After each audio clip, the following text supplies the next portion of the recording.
Hey, what is up, everybody? Scott from Friday Night AV and Living It with Scott Cat podcast.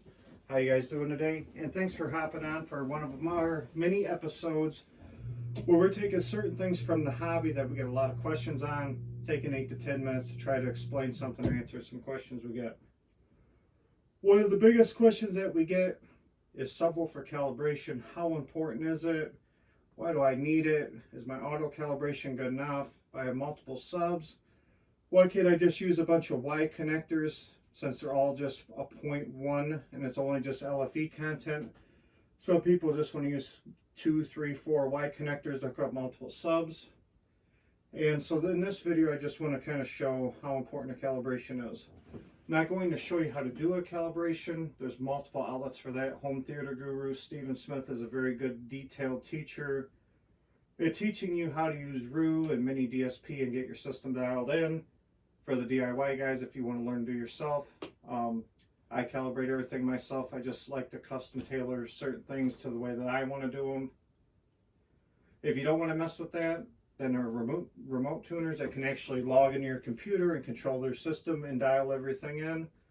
And then there's another step after that, that is if you basically just want somebody to fly out to your house, come in your room and do everything and do a full calibration as well. So anybody in this hobby could certainly benefit from having a calibration done.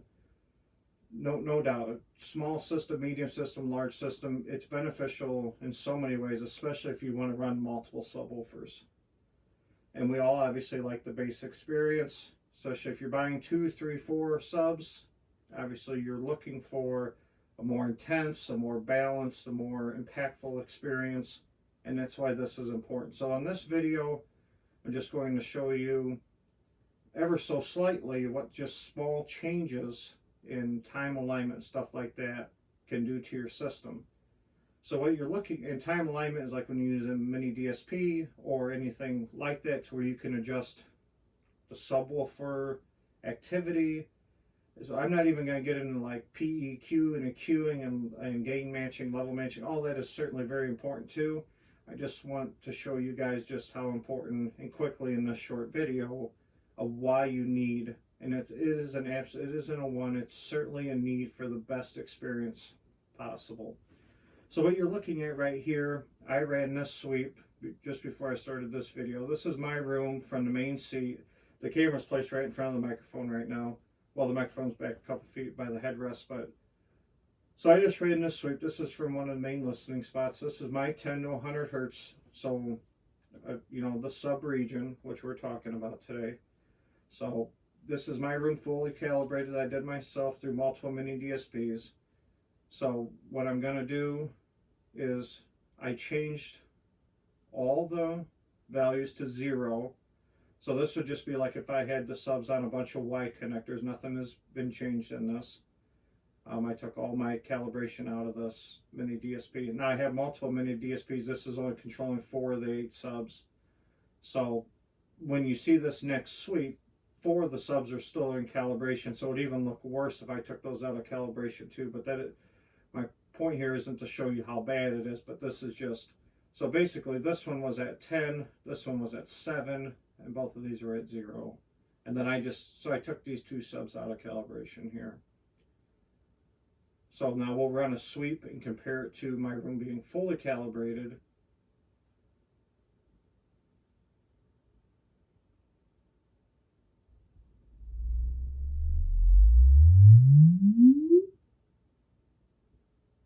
So as you can see right here, just by changing this one from 10 millisecond delay, 7 millisecond delay, that just changing 2 of the 8 subwoofers created this vast difference. And this also is a good sign of why you should not do the sub crawl, because just say you had one subwoofer and you set a frequency response at 45 hertz and you walked around your room or you moved the sub and you said, oh man, this is where 45 hertz is the strongest, but you had no idea that 65 hertz was down here. And this could work vice versa at any one.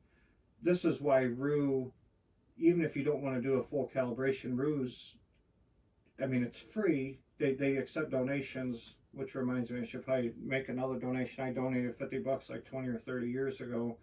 But this program is absolutely amazing. Excuse me. Works well with the U-Mic 1, which runs like $125. And you could, and most of us have a laptop or a computer that'll run root, but you can basically take sweeps, and you can do, you know, full frequency sweeps. Today we're just talking about subs, so we're doing 10 to 100 hertz. But you could literally check your whole system out for a $125 microphone, a mic stand, and a free root program. And you can move your subwoofer around, and you'll slowly see this. Well, not even slowly, you can see vast differences to where you can see a huge peak here and a huge null here and then another peak here. And you can basically check like 4, 5, 6, 10 different spots and overlay them all and see where the best place to start with your first subwoofer is. And then that, when you go to do an EQ, even if it's an auto calibration, it'll have less work to do EQ wise, because, so say if I ran an auto EQ now and it tried to bump this up by a lot of dBs, well, I'm just burning through excursion, burning through amplifier power. So it's definitely worth getting, even if you only have one subwoofer, because correct placement of one or two sub, so once you get one sub as good as you can, you add a second one on. And that's all explained in a video like over on Home Theater Gurus, where he talks about sub placement. We're not getting into that video. He's a much better teacher than I am.